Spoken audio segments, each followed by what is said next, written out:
G'day gamers, welcome to Noob by Design. Gonna be doing a video here today on Apex Legends. I'm gonna show you guys some gameplay at 4K res, and it's gonna be one of my first wins while playing as Wraith.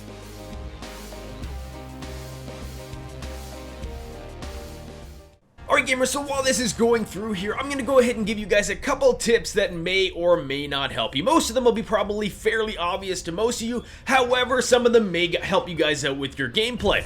Anyhow, first off, I just want to address the fact that right now I am doing literally the worst thing possible in this game, and that is not using a mic on a game that is team play online. That's going to be one of the first things obviously you want to do, but I wasn't able to get it set up for this match, so we're going to go ahead without it.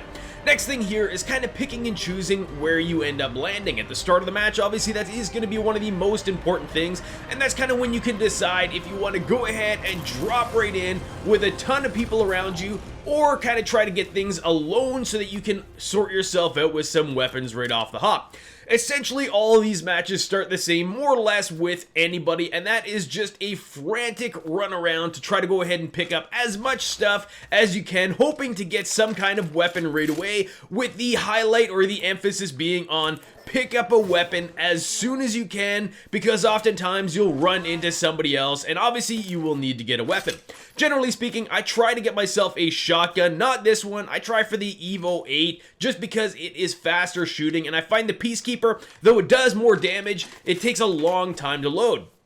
Also, I usually try to get myself a Flatline if possible, because the heavy ammo does a significant amount of damage, and I just find myself able to use it a lot. Obviously, the weapon choice will be different for everybody here, and it'll be based on what works best for you, but I find a really good combination is going to be the Evo 8 as well as the Flatline. Essentially, right here at this point in the match, there's not going to be too much that happens, so we'll go ahead and fast forward a little bit. While I'm fast forwarding here, I just want to point out some other good things to look for is a significant amount, if possible, of heals as well as shield charges, because those are things that you will consistently need. Obviously, you're going to be going for a level 3 or level 4 if you can possibly find it for a shield and a helmet, and that is essentially what your main goal is to find.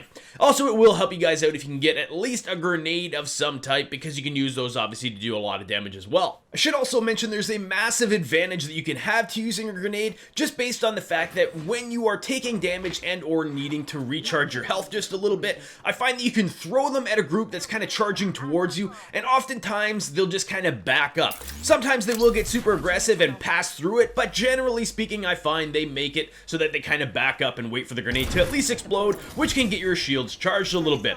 Another huge thing you're going to see that my teammates just don't understand with this one here, and it's probably because I'm not using a mic, is mark enemies as soon as you see them, and when they're this far away, don't shoot them unless you have a sniper rifle. The reason I'm shooting them here is because my teammates already fired shots, so kind of already alerted them here. You can see I am not using at all the best weapon by any stretch for long-range combat, but managed to make it work and do a significant amount of damage to that guy. This guy and my team here ended up kind of charging ahead way too early and got himself knocked down, but that's okay. We'll get him up just in a second here. Obviously, I should also mention I didn't happen to notice that guy hooked over to the right, even though it was pretty clear with the bluish streak that was exactly what was happening. I didn't end up doing it. Right now, I could be taking him out, but I find also a lot of times what happens with these is the teammates will come running in really quickly, so I kind of waited until my teammate got there so that I can actually do the raise. Not too worried about actually killing the guy right away. You can see this third teammate, because we already took down the other one, is right over here. I'm going to go ahead and try to pop some damage, but it doesn't look like I'm in the best situation. That guy's got the height advantage or the elevation, whatever you want to call it. I find a lot of times with most of these games, you'll find that somebody up high shooting down has just a massive advantage. You'll see he actually ends up working his way around behind me, but fortunately, before I moved and I was in a safe spot there, I took my chance to recover my health, knocking out finally the final person on that team. So that's the first team that we end up coming up against in this match. I managed to get 2 of the kills. Technically probably 3, but I didn't end up doing the final kill on the first one there, so we'll give that to another teammate because they were helping out anyway. Always look through your enemy's loot. I should also mention, make sure that when you do decide which gun you're going to keep and move on, that you've just packed yourself with at least 80 rounds if it's going to be any of the general like heavy, medium, or light ammo kind of weapons there. But for shotguns, you're probably good with somewhere around 60 to 80 rounds as well. And I wouldn't really go very much past that. You can see already I've got myself a level 3 shield, and I'm finally upgrading to my EVA 8, which is one of my favorite guns to take through this. You'll see towards the end I get the best shotgun possible, but we'll kind of leave that towards the end here.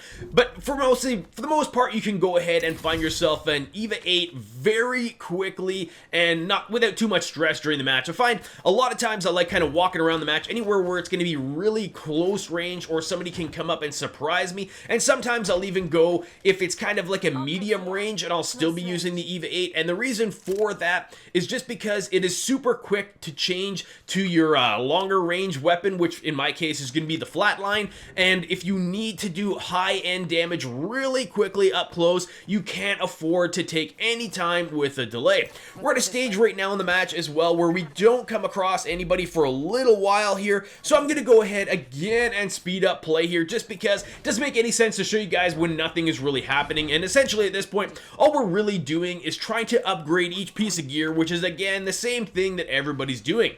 Once I should also mention as well, when you're going through these areas and looting, if you find yourself in an area for the first time, you see doors open and chests open and all that kind of stuff, make sure you go ahead and flag it that there's been, or that you think somebody's been through the area. If you see any decent loot, make sure you flag that as well so that your teammates don't have to search everywhere for it. They can get the loot really quickly, and then you'll get yourself in a good situation.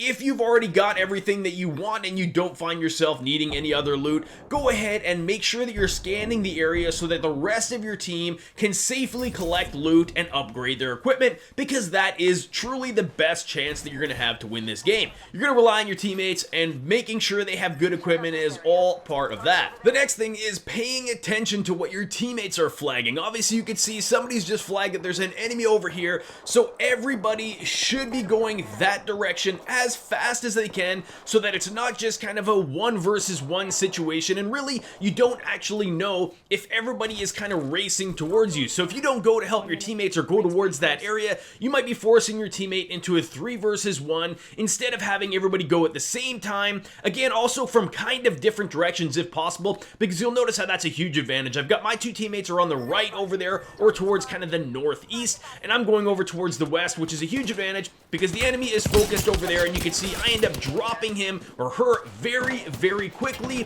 because she's not really paying attention here. You can see she ended up having a little bit of health left, but she's in a bad situation here right now, and she's not going to be able to do anything because now she's downed. Once I clear that there's nobody else there, I'm going to go ahead and finish her off just so that she can't crawl back towards the teammates, put me in a bad spot, and then get raised. While I'm here, just because they're not charging out right now, I'm going to go ahead, upgrade my gear, grab a couple things here, and then kind of peek back over here. Looks like they're coming back here right now. I've flagged again where they are so that my teammates can kind of start shooting, and I'm going to start dumping some bullets down that way to do some damage. You'll notice I kind of put myself in a couple seconds here in a really bad spot, but that's the grenade thing that I was talking about. I need to recharge my health here, so we'll go ahead, or my shields, we'll go ahead and do that after throwing a grenade, just in hopes that they've backed off, and it buys me just a little bit more time. Again, this is going to be a bad situation here I put myself in because I'm not using my mic. What I should have said right now is let's go charge. Instead, I don't, and as a result, I'm the only one that went forward, putting myself against 2 people, and really I was dumping damage down way faster than they were, but I got downed because again, I was 2 versus 1. We'll go ahead and get my teammates to raise me here now that I've backed up towards safety. Then I'm going to let my teammates take over while I recharge my health just a little bit here. This is going to be super important. You do not re-engage right after you've dropped unless it's like a dire situation where your teammates are about to fall and it looks like they're charging towards you, or even I guess if they're charging towards you, you can do it. This team is in a really bad spot that we're going against right now because they are forced forward based on the fact that the ring is closing. You can see I managed to get myself out, or my Flatline out, do a lot of damage and finish off that kill kill there.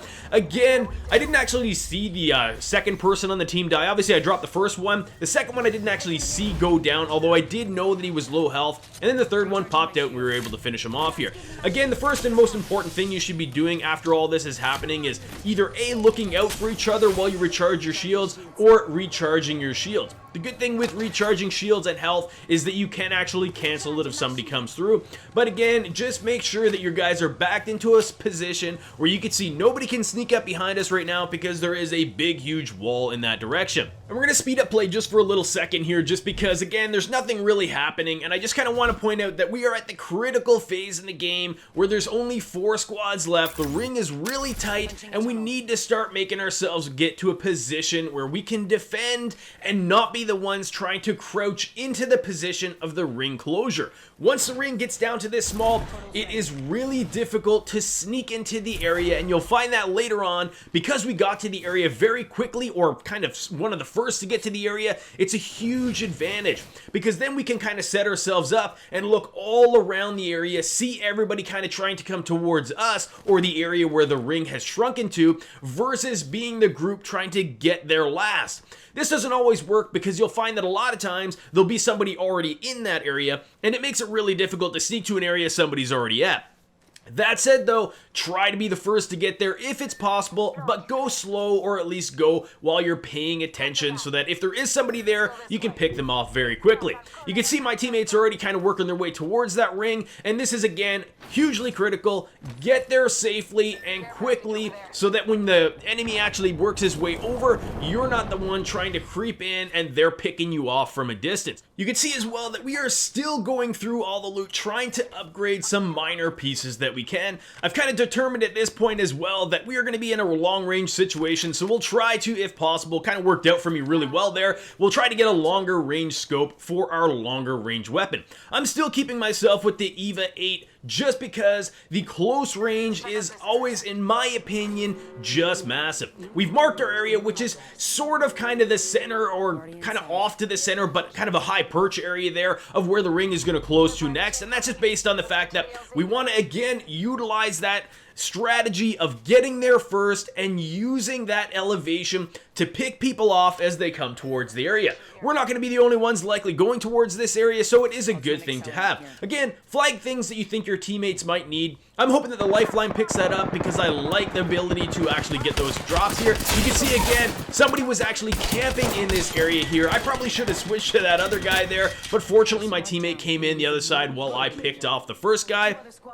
Again, be careful when you're getting into these areas because this is Camp Central. People realize that they actually got there first and they're just going to kind of hunker down and try to hold that spot, which is exactly what happened there. And technically, we're not going to hunker down and camp, but that's basically a strategy that you can kind of consider. That's what they did. We'll actually use this area as an ability with the high perch to pick people off as they're coming through. You can see I've just upgraded to literally the best shotgun in the game. Kind of hummed and hawed about it because I like the fast firing of the EVA 8, but we'll go ahead and utilize that. At this point here, it is absolutely critical that everybody is scanning all around the map to make sure that you're using your height advantage to an advantage itself, or your height to an advantage, and you're picking off people as they come into the ring and or kind of work their way to your area. You'll see there's quite a while here where nothing is really happening, so I've sped up play, but you'll notice another critical point here is when the ring starts to close. We'll slow down play again here right now because the ring is about to start closing, and once it does, it is hugely important to call a side. You can see that one person's already called that side over there. I'm going to go ahead and call that I'm watching this side right here so that we can see people forced to move in that tightening ring. When you see somebody here, make sure immediately you mark them that they're in the area, because at this point in the game, people aren't going to be hanging out in a closed ring for very long. You can see it's about to get really tight here, and it's going to force everybody kind of towards the same area, more so when the actual ring closes the next time here. You can see my teammates have posted that there is, or at least flagged and marked that there is people over here. Don't know how many there actually is here, but you kind of got to run on the assumption that there is at least 3 of them. Probably going to be at least 2 of them, but I always run with it's a full team because generally speaking, people try to raise each other really quickly and get them back in the fight. try to approach it at different angles or cover it off at different angles. The reason I'm over here is because I can actually kind of see towards the right there to see if they're actually sneaking back into the closed area and working their way up. I'm going to go ahead and duck in because I don't want to get blown up into the building here so I don't take damage. Then I can get out there right away again and actually cover that off. Really smart move by the other team because they know they got to kind of force us into making a decision that we either A, stay and take a lot of damage and have to recharge, or B, tuck away, and it kind of gives them a little bit of cover to work with. They've also popped smoke, and you can see again he's trying to run here, makes a bad decision. He regrets it very quickly because at two different angles we are covering him off. At this point as well, the ring is going to close in a minute. I don't want to be the last one here. You can see how tight it is, so I'm going to go ahead and flag my team to kind of work their way towards a building here, just because it's what makes sense. You don't want to be the last one. We have an advantage because we have a huge rock covering us, or at least giving us cover. They do not have that same advantage. I'm going to go ahead and swoop wide to the left here because it says there's 3 squads left. I don't see everybody right now. I'm going to kind of take a little bit of a risk, probably unnecessarily so, and maybe I shouldn't have because there could have technically been a team on the other side here. We're going to go work our way over here. We've got a guy down. He's crawling back. I'm in cover. I'm not going to give him a chance to get raised again just because that is just a bad move. I'm able to take him out. We'll do that at a distance here and kind of work our way back towards finding where the rest of them are. Says there's 3 squads left, so there's 2 we're up against here, and we're going to continue trying to see where these guys are, hoping that the rest of your team as well is looking. I could have had myself in a better situation up top here so that I can kind of pick everything coming off, but I can see my teammate already had that. We're going to continue working over here. I'm going to go right over towards this rock here and make it so that I can cover things off. Kind of debating actually going around behind him here, but it's just not worth it. I'm going to go right over here, and it kind of almost did not work out to my advantage. You can see he jumped literally right below me here, so we picked him off. He was the last guy in that team, and you'll see there is 1 team left we're facing off against here. Forced him, again, utilizing the advantage. We're inside the ring. We forced them to come into the ring with us. I got a little bit lucky, if I'm being honest with you there, because he happened to jump in front of me. If he actually jumped facing the other way, who knows? Maybe he actually would have won. I don't see this other guy, so I'm going to take this chance to heal up a little bit. There he is. Looks like he is the last on the team. We're going to go ahead and start firing in his direction. And that is it. End up being the champion. I didn't end up getting the final kill, which kind of sucks for me because I always like getting the final kill, but ended up tying my teammate there for the most kills in the game, or at least the most kills towards the end. We both got 5. It's a good match. I'm happy with it, especially because I have barely played Wraith, so it was good to get a chance to get a nice win at it. Again, I was lifeline almost all the time. Somebody else picked it there. Maybe the best person for it, maybe not, I don't know. They actually had some pretty good heals, but didn't do a whole lot in the way of kills. Anyway, gamers, I hope you guys enjoyed this video. If you did, go ahead and post in the comments below. Hit that like button, and don't forget to hit that subscribe button so you guys can see more videos just like this. Alright, gamers, thanks for watching.